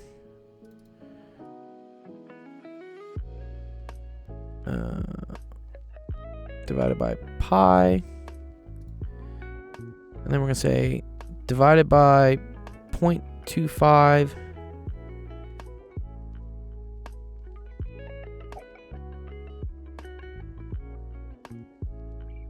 Oh, is my thing lagging? Why is my chat lagging so much? Sorry, Mr. Here, let me put this here so I can see it. Okay.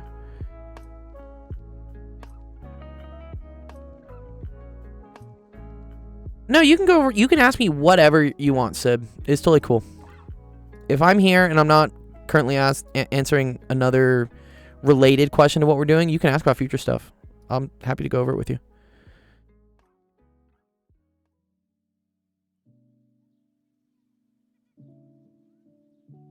Yeah. Okay. So, again, 500 newtons.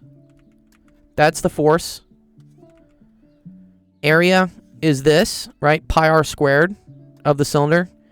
And that gets you an answer, very big answer. This gets you 254. Oh, sorry, let me show you on my calculator what I did. 254. Let me just fucking copy it. and then I'll show you how like I did this. They gave you way too much information here, Mistral. That's how they're trying to trick you. So, anyways, you get this. This is the answer after I do this. And then in order to get atmospheres, okay, 1 ATM is equal to 101 times 10 to the 3. So I just divided by 101 times 10 to the 3. And that gets you around 252 atmospheres. Okay.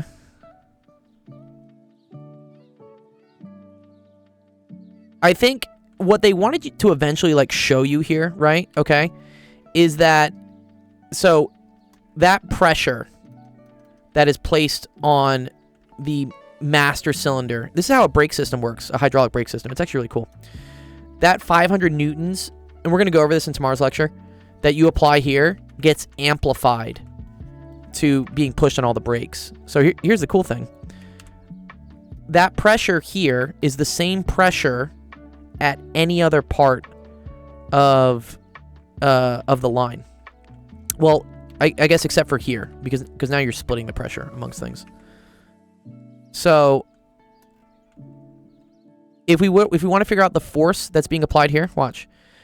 You could do, so that pressure we got, so 254 64790, right? 254 64791. That has to equal the force over the new area of all these cylinders. And I think it says there are 4 cylinders, right?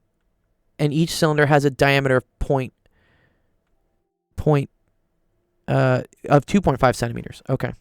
So then this is divided by 4 times. And then it's pi times 0.025 squared. Right? And so let's do some math here so we can calculate what the force is. So 254, so what that big ass number is. Oh, no, sorry. And then we're going to multiply that by 4. We're going to multiply it by pi.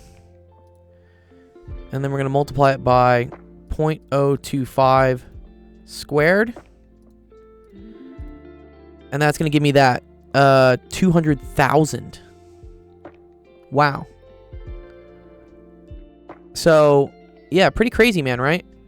So my 500 Newton force... Oh, then divide that by 4, because it goes to each cylinder, right?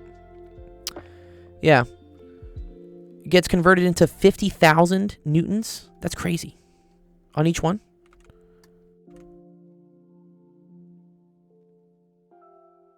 Yeah. Because what? That's a factor of 5. But then it's 5 squared, so it's 25.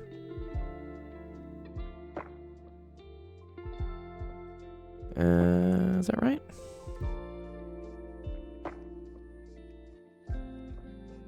Well, it should be closer to that.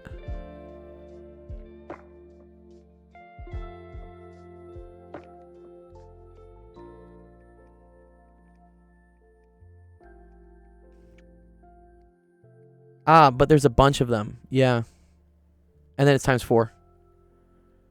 Yeah. Wow, crazy. Oh, I did my diameter wrong, sorry. Sorry, it was this. Oh, it's even bigger then. Oh, man. The cool thing, Mistral, that we're going to learn, we're going to learn it in tomorrow's lecture. I'll give you a little sneak peek for it. Anyways, the correct answer for this was just 251. I wanted to, like, show newtons-wise how, for instance, applying 100 newtons from your foot turns into 500 newtons being applied to what's called the master cylinder of a car. That has to do with torque. And then that 500 newtons gets multiplied into an insane amount of force on your brakes due to, I think it's Pascal's principle is what we call it. So let me see. Yeah, totally. Let me explain it to you. Well, okay. Did you understand this component here? Was this okay for you?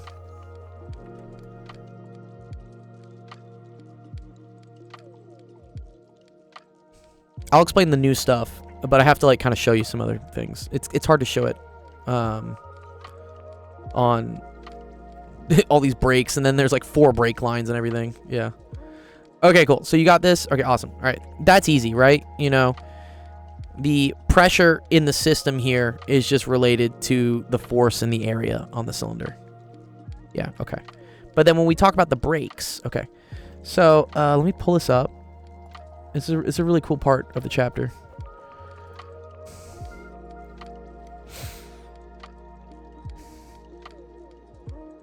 It's called Pascal's principle. Yeah.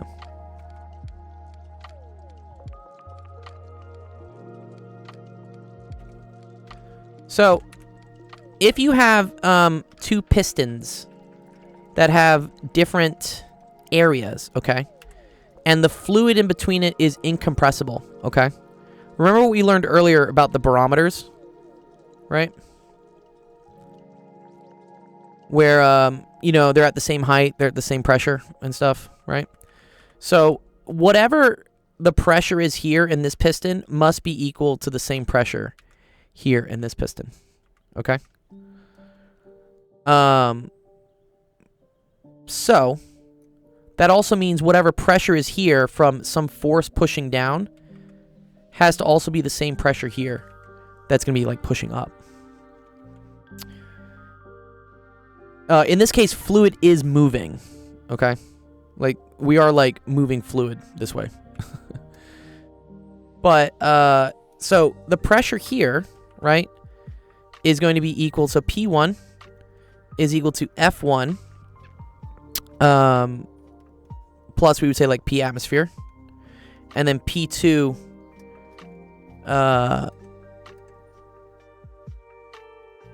is equal to, I guess that's like P atmosphere. What do I want to do with this?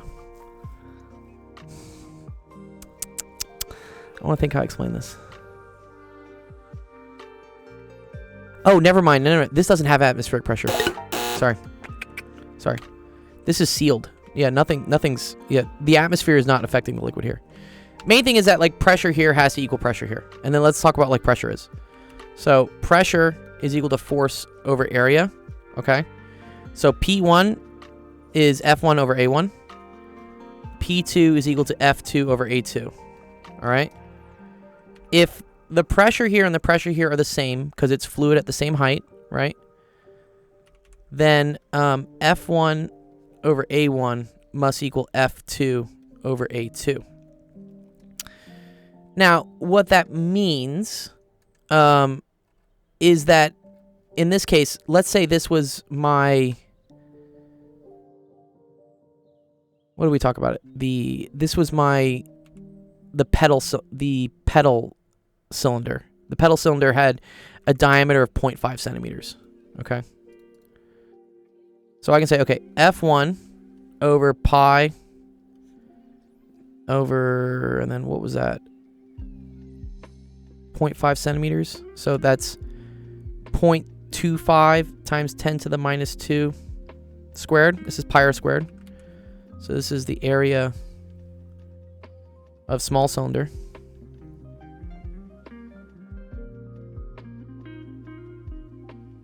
Must be equal to F2 over pi.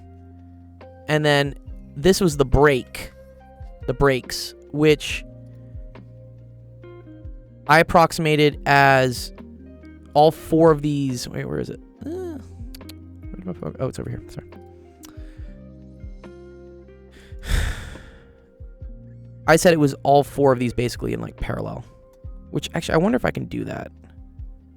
Because technically I'm splitting the fluid between the two. Okay, let's just assume it's just one brake pedal for now. Yeah.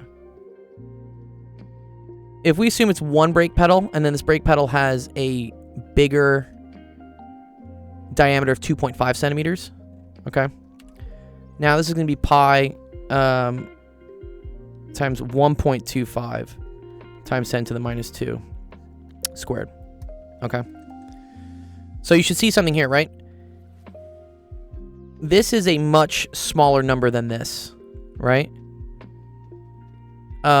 Which means, in this case, when this was 500, that is going to create a bigger number over here. Or the other way to think about it is, if we were to rearrange this, this becomes that like F1 over F2 is equal to A1 over A2. Okay? So the ratio of the forces is inversely proportional to the areas. Or, so as, let's think here. Yes, if this is smaller, well, okay, no. I like to think about, like, it's a magnifying effect usually. So usually we say this. We say F2 over F1.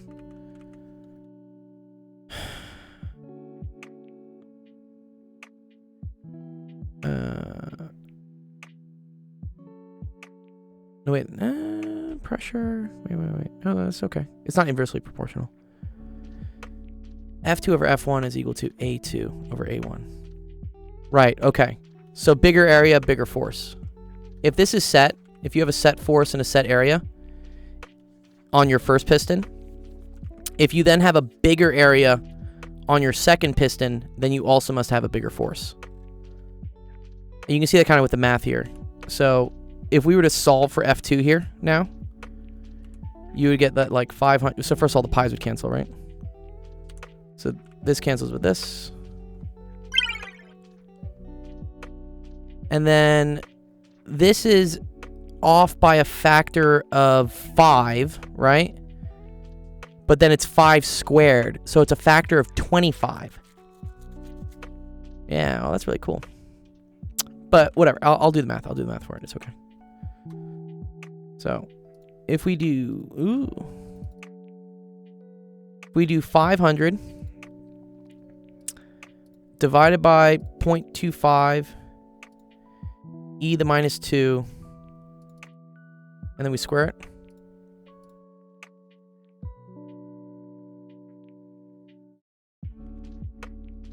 We get some massive ass number. And then if we multiply that by this, cross multiplying it to get F2, 1.25 e to the minus 2.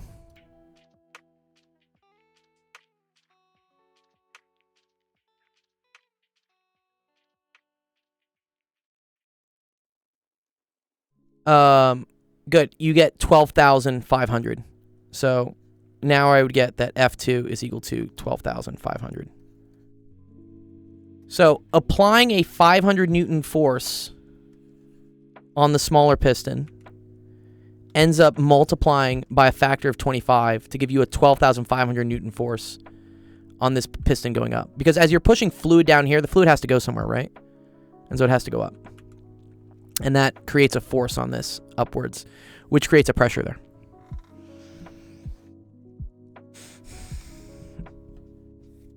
Yeah. We're going to learn that tomorrow. That's Pascal's principle, is what it is.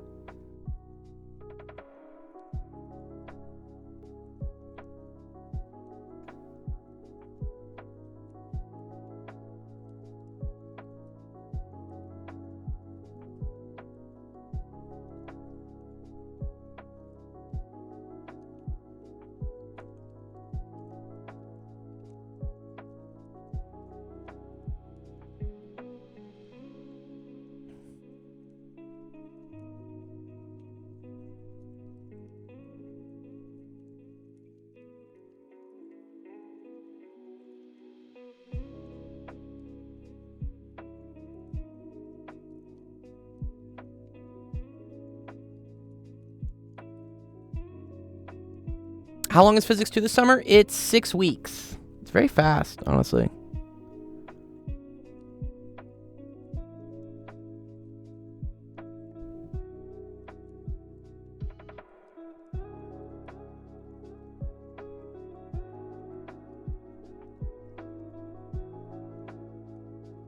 So we didn't care about the 100 newtons from the break. Yeah, we did not. They just said that the 100 newtons here translated into 500 newtons being acted in that direction.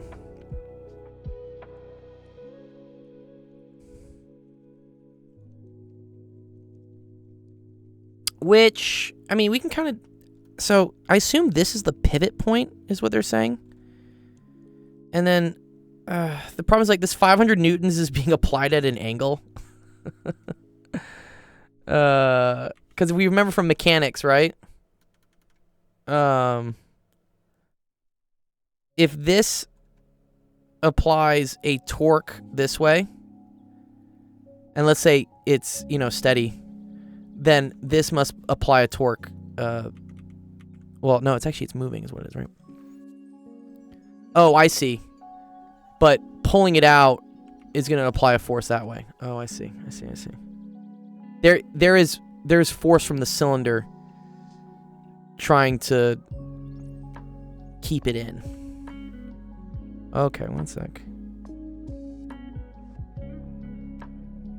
Or no. Okay. This diagram's all wacky, dude. Okay. This is what happens. When you press here, this moves this way, right? Which creates a force that pushes it in that direction.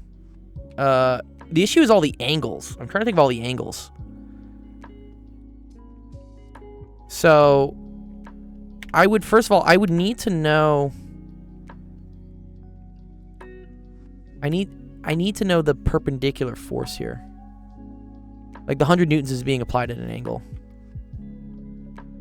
Maybe we assume that because it's connected here, it's the same as if it were right there, maybe? I just want to see if the math works out to 500.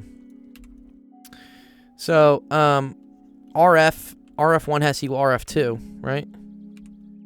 So R1, F1 has to equal R2, F2. Let's assume this is located, yes, 20 centimeters from the pivot. So I have 0.2 times 100 has to equal my new force, which is going to be located at 0.04 times F2. And let's solve for F2 here. So 0.2 times 100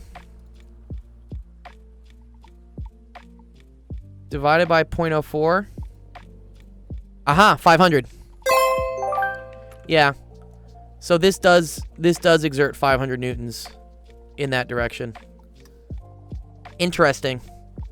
I think we're assuming that the 100 newtons being applied here is like then eventually linear and it just looks like that.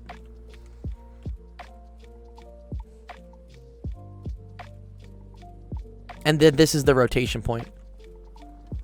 Yeah, it's a lever. It is a lever, I guess, right? So, yeah, Fembox, I guess you would know better from engineering, right? If I know I'm applying this technically at an angle, but I guess it translates to it being horizontal, like right there.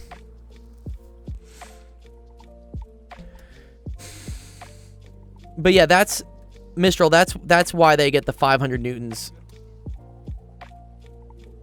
The 100 newtons by torque then causes a force of 500 newtons there.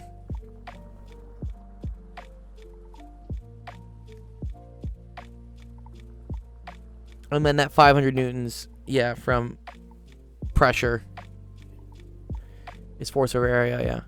So here's my question, Fembox.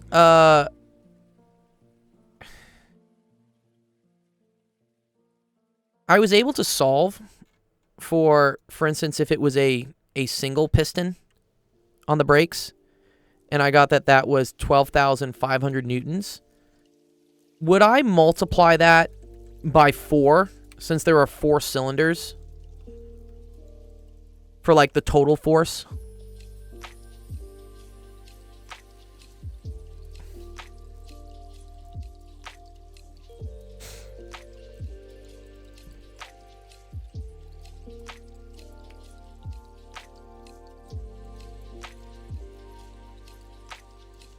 Yeah, not sure, right? Yeah. Let me see if I can see this question.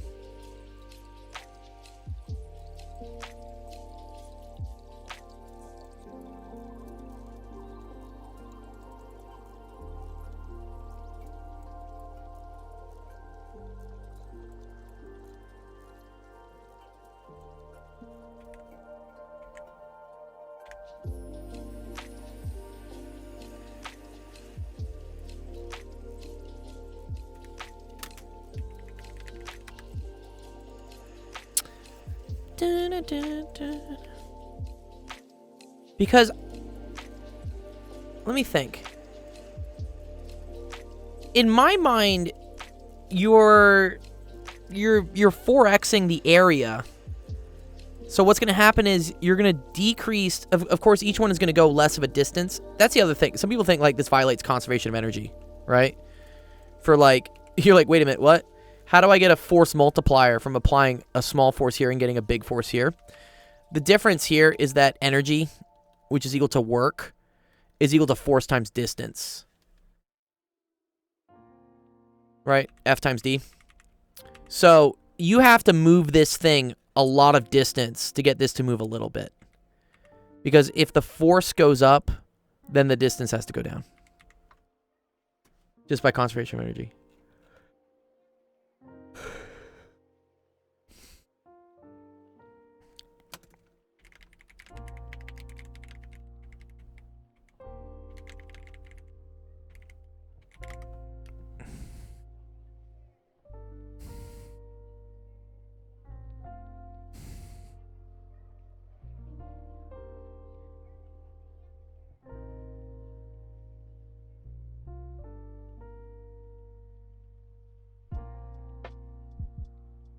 Yeah, okay.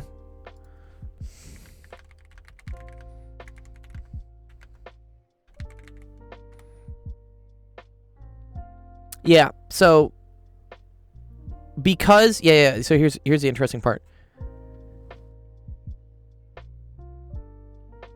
Yeah, it's one piston by force simultaneously, right? Yeah, but you don't quadruple the area. So what happens is this amount of fluid though, right, is getting split now between four things.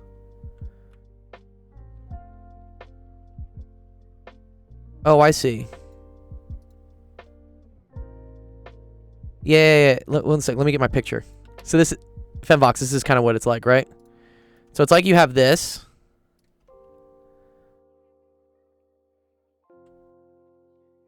No.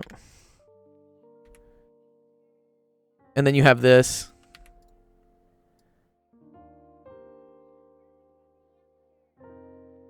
Yeah. I think this is the way to think about it, right? And it's not that this pressure is equal to the total of this pressure. It's that this pressure is equal to this pressure, which is equal to this pressure, which is equal to this pressure, which is equal to this pressure. Good. Okay, cool. I think that's the way to think about it. Yeah. Yeah. So each one of these is 12,500 newtons. So yes, you do get an effective 50,000 newtons of braking force. Wow, really cool. That was pretty fun. Yay! Nice. Okay.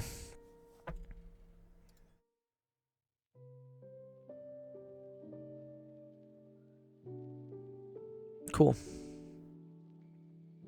All right, I think that's good for today. I'll have more office hours tomorrow. I have another lecture tomorrow I gotta do. But I appreciate you guys all coming by. Appreciate all the follows. Thanks for the raid, Don. You the man. Yeah, if you want to keep learning physics with us, we're gonna be doing this all summer. So please feel free to come on by, refresh some physics skills, learn along with us. Really cool. Okay. Let me go see what channel we're gonna go raid. Yeah, who's on the Twitch today? 12:30 p.m. Yeah, that's when I teach my classes at 12:30 p.m. 12:30 noon. I'll put it on the calendar. Yeah, 12:30.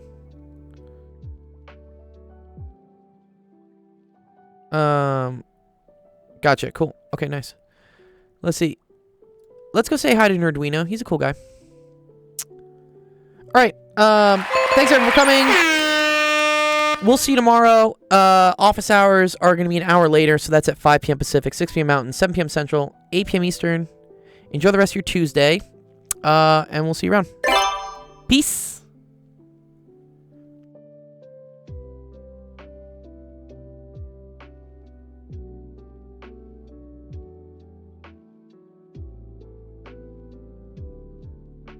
like some